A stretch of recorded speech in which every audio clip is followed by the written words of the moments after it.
Nokia is finally back. The Nokia name will return to the mobile phone market after a company backed by one of its former executives teamed up with the manufacturer Foxconn to buy the rights to the brand for mobile devices.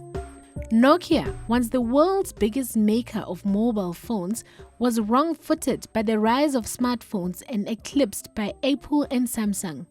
It sold its entire handset business to Microsoft Corp in 2014 and now focuses on telecoms network equipment.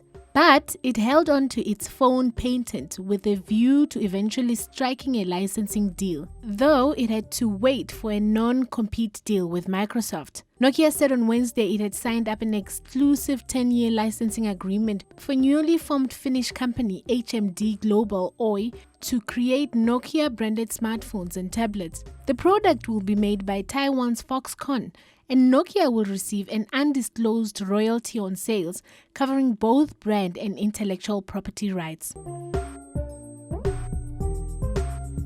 Google this week unveiled Android Instant Apps, a new concept that enables smartphone users on Android to access apps without having to download them.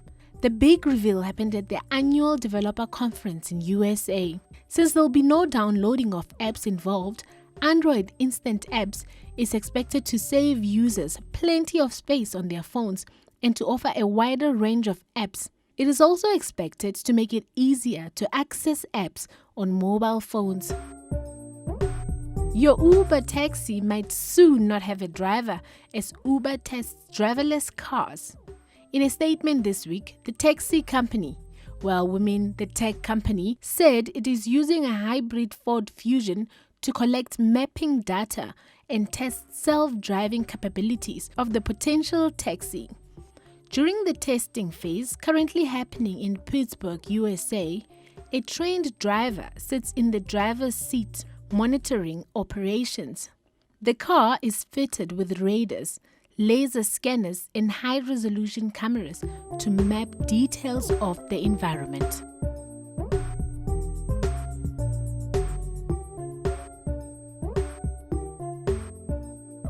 More people in SA can now apply for Smart ID cards using the e-Home Affairs portal, which enables people to apply for IDs and passports at the bank or online.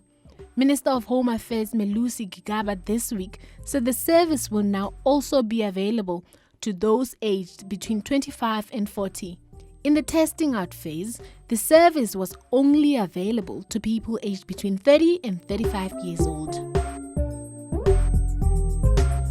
And finally, in trending topics this week, tech guru and Microsoft founder Bill Gates will deliver the keynote speech at the 14th Nelson Mandela Annual Lecture in SA. The lecture will take place on the 17th of July 2016, the eve of Mandela Day. In a statement, the Nelson Mandela Foundation said the Nelson Mandela Annual Lecture is in honor of Nelson Mandela and it aims to raise topical issues affecting South Africans. The lecture, themed Living Together, will take place at the University of Pretoria Mamelodi campus. Well, that's it from us this week. Join us again next time for another wrap of the biggest tech stories doing the rounds.